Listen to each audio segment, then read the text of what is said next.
Hello friends, स्वागत है आपका स्टडी हिंदी के यूट्यूब चैनल में। तो देखिए, जैसा कि मैंने लगभग सभी पार्ट्स को अपलोड कर दिया था। मैथ्स के हो गए थे, रीजनिंग सेक्शन का मैंने अभी जस्ट अपलोड किया कुछ देर पहले, जीए के लगभग मैंने सारे क्वेश्चन अपलोड किए हैं। सेकंड शिफ्ट का मैंने लाइव किया था, वो लाइव में थोड़ा सा नेटवर्क एरर की वजह से मैंने सही से दे नहीं पाया। तो वो मैं पूरा जितने भी अभी मुझे मिला नहीं है, फर्स्ट शिफ्ट का मिला है, सेकंड शिफ्ट का मिला है, लगभग सारे क्वेश्चन मिल गए। थर्ड शिफ्ट का जैसे मिलता है मैं पूरे का एक वीडियो बना के आप लोगों को वो भी पहुंचा दूंगा। तो यहाँ पे देखिए, इंग्लिश के क्वेश्चन जो हमको मिले हैं, मैक्सिमम सारे क्वेश्चंस को हम आपके लिए लेके आ रहे हैं, पूरे डिटेल के साथ लेके आ रहे हैं। उसका आंसर क्या है, ये सारी भी चीज़। तो ये जो एग्जाम हुआ था एसएससी सीजीएल का 5 अगस्त 2017 का, वो सारी डिटेल हम लेके लिए आपके क्वेश्चंस आपके लिए लेके आ रहे हैं। ओके, तो अगर आपको ये वीडियो पसंद आता है तो वीडियो को लाइक जरूर करें, वीडियो को शेयर भी करें, और इस चैनल को सब्सक्राइब तो आप जरूर कर लें। ठीक है, ओके, चलिए स्टार्ट करते हैं। अब देखिए, यहाँ पे पहला क्वेश्चन जो था, मतलब क्वेश्चन जो हमको मिले उसी उसी तरह से सिनोनिम्स यहाँ पे बताना है। ऑपुलेंट का हमको सिनोनिम्स बताना है। तो सबसे पहले सिनोनिम्स आप कैसे बताएंगे, जब आपको उसका मीन्स पता रहेगा तभी लगभग बता पाएंगे। तो देखिए, ऑपुलेंट मतलब होता है, देखिए, भव्य। ठीक है, ये होता है भव्य, शानदार, हम इसको कह सकते हैं। मैं यहाँ पे सारा लिख तो नहीं पाऊंगा, लेकिन मैं आपको सारे के सारे का वर्ड, सारे का मीनिंग में बता दूंगा, तो आप खुद ही से बता लीजिए, मतलब सोच लेंगे कि कौन सा सही है। देखिए, तो ऑपुलेंट मतलब हो गया हमारा भव्य या शानदार। अब देखिए, यहाँ पे स्पेयर्स है। ठीक है, स्पेयर्स मतलब क्या होता है, देखिए, स्पेयर्स मतलब होता है छोड़ देना। ठीक है, इसका मतलब क्या होता है, छोड़ देना। ओके, तो ये भी हमारा सही आई थिंक नहीं है, क्योंकि इसका मतलब भव्य शानदार होता है। देखिए, एस्केटिक, एस्केटिक हो सकता है, प्रोनाउंसिएशन मिस्टेक हो, उसके लिए सॉरी। देखिए, एस्केटिक मतलब देखिए क्या होता है, सन्यासी। ठीक है, सन्यासी या फिर हम जोगी जो बोलते हैं, तो सन्यासी और भव्य शानदार कोई मैच नहीं है इसमें। और देखिए, यहाँ पे ग्रैंडियोज, ओके सॉरी, एक सेकेंड। ग्रैंडियोज, देखिए, ग्रैंडियोज मतलब क्या होता है, ग्रैंडियोज मतलब होता है, देखिए, भव्य, भव्य शानदार हम ग्रैंडियोज को बोलते हैं। तो ये देखिए यहाँ पे सही है, भव्य, जो इसका तीसरा ऑप्शन है वो हमारा सही है। ओके, चौथे ऑप्शन की बात यहाँ पे कर ले। देखिए, पेनरियस, पेनरियस मतलब क्या होता है, गरीब, मतलब गरीब इन सेंस कंगाल, जिसके पास कुछ भी ना हो। ठीक, वो क्या है, पेनरियस। तो इसका जो सही आंसर क्या है, ऑपुलेंट मतलब भव्य शानदार होता है। तो इसका जो सही आंसर है ऑप्शन नंबर सी, तीसरा, ग्रैंडियोज मतलब भी वही होता है, क्योंकि हमको सिनोनिम सिमिलर वर्ड्स यहाँ पे बताने हैं।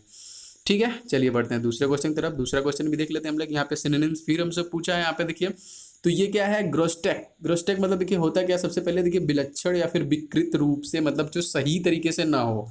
ठीक है, विलक्षण मतलब इन सेंस आप कह सकते हैं, जिसको हम दिव्यांग भी कह सकते हैं, मतलब थोड़े से वो वीक हैं अपने मतलब हाथ पैरों से, आँख, मतलब किसी भी एंगल से, मतलब वो सही नहीं है, परफेक्ट नहीं वहाँ पे। तो चलिए ठीक है, ऑप्शन देख लेते हैं। यहाँ पे देखिए, ए का क्या है, ऑर्डिनरी। तो ऑर्डिनरी मतलब साधारण या सामान्य होता है, तो ये पॉसिबल है। हमको सिमिलर वर्ड बताना है इसका। नॉर्मल मतलब भी सेम वही होता है, सामान्य होता है। फैबुलस मतलब वही, शानदार। तो ये तो पॉसिबल नहीं है। देखिए, डिस्टॉर्टेड, डिस्टॉर्टेड मतलब होता है, देखिए, रूप बिगाड़ना। ठीक है, या फिर तोड़ मरोड़ करना। ठीक है, वो क्या होता है, तोड़ मरोड़ करना, डिसटॉर्टेड। ठीक है, तो इसका जो सही आंसर है वो क्या है, option number D is the right answer. Okay, तो ये दो सिनोनिम्स आए थे। अब बात करते हैं दो एंटोनिम्स की भी बात कर लेते हैं हम लोग। यहाँ पे दो एंटोनिम्स देखिए क्या है, यहाँ पे इर्क। ये देखिए, आई आर के, इसका मतलब क्या होता है, सबसे पहले देखिए, इर्क मतलब होता है गुस्सा दिलाना। ठीक है, देखिए, इसका मतलब होता है गुस्सा दिलाना, एक मतलब। तो इसका अपोजिट हमको बताना है। ठीक है, इसका अपोजिट हमको बताना है। यहाँ पे गुस्सा दिलाने का अपोजिट हमको ये बताना है। तो अब सबसे पहला ऑप्शन देखिए, जेनियल।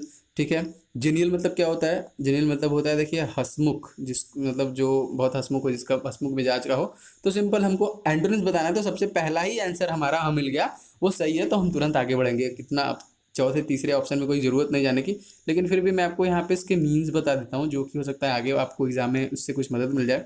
ये है, देखिए, एक्सप्रेट। ठीक है, एक्सप्रेट हम इसको बोल सकते हैं, प्रोनाउंसिएशन वही, जैसे कि देखिए, इसका मतलब क्या होता है, इसका मतलब होता है भड़काना। ठीक है, इसका मतलब क्या होता है, भड़काना। ओके, वैक्स, वैक्स मतलब क्या होता है, गुस्सा। वैक्स मतलब भी हमको पता है कि इसका मतलब होता है गुस्सा। तो ये तो सारे उसके सिमिलर है, क्योंकि इर्क मतलब भी होता है गुस्सा ही दिलाना।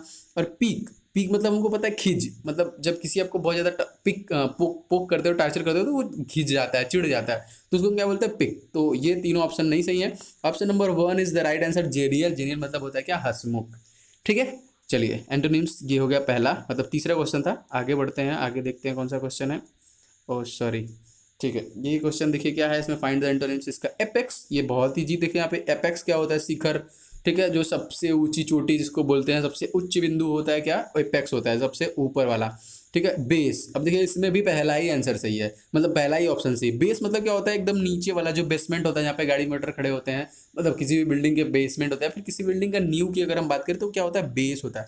तो सिंपल पहला ऑप्शन ही सही है, यहाँ पे आगे बढ़ने की जरूरत तो थी नहीं, लेकिन हम बढ़ लेते हैं आगे, क्योंकि हो सकता है इससे कुछ आपको मदद मिल जाए। जेनिथ, जेनिथ मतलब भी मतलब होता है वही चरम बिंदु, पराकाष्ठा जो एकदम ऊपर वाली बिंदु होती है। और मेरिडियन, मेरिडियन मतलब आपको पता है भूमध्य रेखा, मतलब वो एकदम मिडिल से जाती है पूरे वर्ड्स के भूमध्य रेखा, मतलब बहुत ज़्यादा पता नहीं है, उसी सेंस में है, मध्य मिडिल से मतलब है। जैसे देखिए ये मीडियन है, मीडियन मतलब क्या, मध्य। तो पहला ऑप्शन ही सही था, और एपेक्स का base is the right answer. ठीक है, चलिए बढ़ते हैं पांचवें क्वेश्चन की तरफ। तो पांचवा क्वेश्चन देखिए यहाँ पे क्या है, यहाँ पे करेक्ट स्पेल्ड करना है आपको किसको। यहाँ पे देखिए क्या लिखा है, NEEICE, NEICE,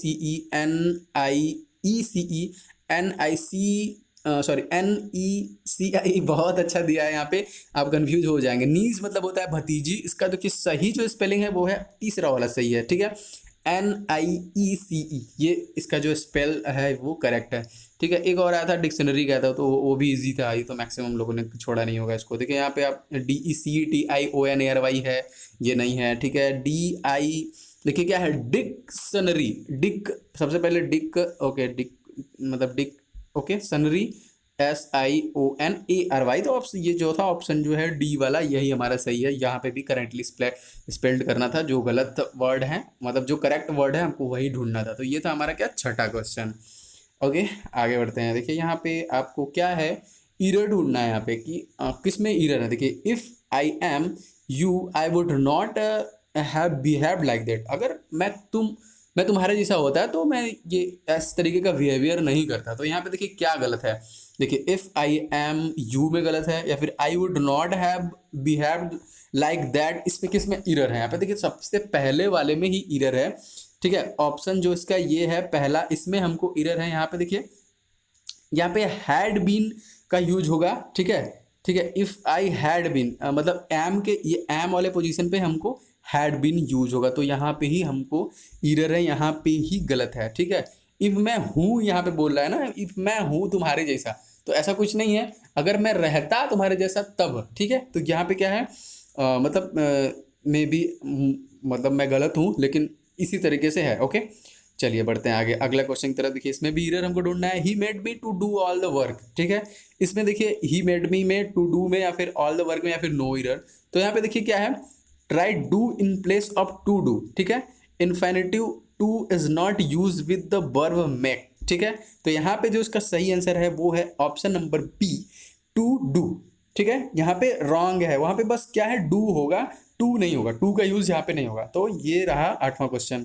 ओके, आगे देखिए, आगे क्या है यहाँ पे, neither of them were able to complete the work, उनमें से मतलब कोई भी ऐसा एबल नहीं है जो कि वर्क को कंप्लीट कर सके। तो इसमें बताइए कौन सा गलत। देखिए neither of them were, neither यहाँ पे देखिए यूज हुआ था, यहाँ पे वर जो यहाँ पे देखिए यहाँ पे वॉज लगेगा वर के प्लेस पे, ठीक है। यहाँ पे सिंगुलर के लिए यहाँ पे नाइदर ऑफ देम यहाँ पे लगा दिया गया है, दैट्स वाई यहाँ पे वर के जगह पे वॉज यूज होगा।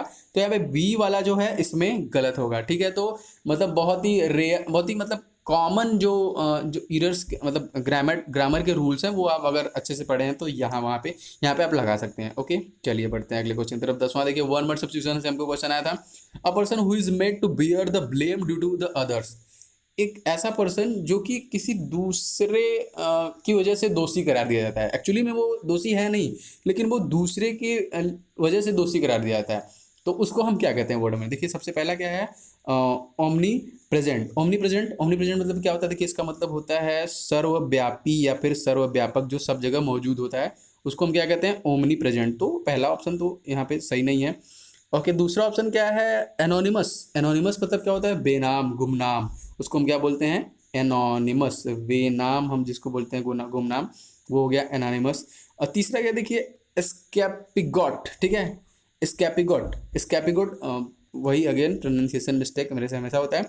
इसका देखिए मतलब होता है बलि, ओके सॉरी कहाँ गया, तो ये था, ये है, ठीक है। ये है क्या, स्कैपिगोट, इसका मतलब तो होता है बलि का बकरा।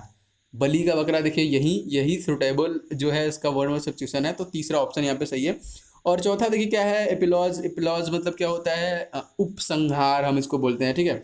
ये क्वेश्चंस में हमको और ये यूज होगा, देखिए अभी आगे हम, ठीक है। उपसंहार मतलब क्या होता है, जो सबसे किसी भी मतलब जैसे कि हम लोग अगर एक्सप्लेनेशन लिखते थे 11th-12th में, तो लास्ट में उसमें एक पूरा लिखना पड़ता था सबसे लास्ट में कि एक्चुअली ने क्या क्या डिस्क्राइब हुआ ऊपर, तो एक शॉर्ट नोट में हम शॉर्ट स्पीच की तरह लिखते थे, तो वो होता है एपोलॉज, उपसंहार, ठीक है।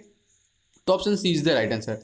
ओके, आगे बढ़ते हैं। अगला क्वेश्चन देखिए क्या है, that which can not be corrected, ऐसा कुछ जो कभी सही हो ही नहीं सकता, उसको हम क्या बोलेंगे। देखिए ऑप्शन नंबर वन देखिए क्या है, इनवेटिबल। इनवेटिबल मतलब होता है देखिए अनिवार्य हम कह सकते हैं या फिर निश्चित कह सकते हैं, तो ये क्या होता है इनवेटिबल, तो ये तो सही नहीं है, क्योंकि हमको वन वर्ड सब्स्टिट्यूशन इन, देखिए इनकॉरिजिबल, इनकॉरिजिबल मतलब देखिए क्या होता है असुधार्य, जिसमें सुधार हम कभी कर ही नहीं सकते, उसे हम क्या बोलते हैं इनकॉरिजिबल। ओके, तो यही हमारा सही आंसर है, क्योंकि जिसे हम कभी सुधार ही नहीं सकते, कभी करेक्ट नहीं कर सकते, वही वो बोल रहा है ऊपर। आगे देख लेते हैं आगे क्या कह रहा है, इनविंसिबल। इनविंसिबल देखिए option number B is the right answer, मैं आगे बता रहा हूँ। इनविंसिबल मतलब होता है देखिए अजेय। अजेय मतलब हमेशा जो विजय और कभी पराजय जिसका नहीं होता है, वो क्या है, अजय या फिर अजय। तो इसका जो सही आंसर था वो था incorrigible, option number B. Okay, बढ़ते हैं। देखिए यहाँ पे ये क्वेश्चन है, एक second sorry, short speech a poem given at the end of a play और बुक, जैसा कि मैंने आपको पहले ही बताया एपिलॉज, ऑप्शन नंबर वे वन ही सही है इसमें, ठीक है। प्रीफेस, यहाँ पे प्रीफेस था, तो आई थिंक इसका मुझे मतलब मीन्स, प्रीफेस मतलब जो पहले लोग फेस करते हैं, प्री मतलब पहले हो गया, और ये तो डेब्यू हो गया। डेब्यू मतलब क्या होता है, जैसे कि कोई नया एक्टर आया बॉलीवुड में, डेब्यू हो गया उसका, श्री गणेश गणेश हो गया, शुभारंभ हो गया, या फिर उसने आरंभ किया, तो ये डेब्यू तो होगा नहीं, ठीक है। क्लाइमैक्स मतलब क्या होता है, जब मूवी का बहुत ही एक्साइटमेंट वाला सीन होता है, जब मतलब क्या बोलते हैं उसको, चरम काष्ठा, इसी तरह से कुछ बोलते हैं, तो होता है क्लाइमैक्स। तो यहाँ पे देखिए एपोलॉज इज द राइट आंसर, पहला ही आंसर सही है। तो फ्रेंड्स ये सारे क्वेश्चन मुझे जो आज मिले थे वो हम आपके लिए लेके आए हैं। आशा करते हैं आपको ये पसंद आया होगा। पसंद आया होगा तो लाइक जरूर कर दें। हमें जैसे जैसे क्वेश्चन मिलते रहेंगे तैसे तैसे हम अपने चैनल पे अपलोड करते रहेंगे, जिससे कि आपको हेल्प मिलेगी। तो इस वीडियो को शेयर भी करें और हमारे चैनल को सब्सक्राइब तो आप जरूर कर लें। हम पूरी कोशिश करेंगे कि आपके पास सब कुछ पहुँचाएँ, जिससे कि आपको आने वाले एग्जाम में हेल्प मिले। तो चलिए मिलते हैं किसी दूसरे वीडियो में। इस वीडियो को देखने के लिए आपका बहुत बहुत धन्यवाद। आपका दिन शुभ हो।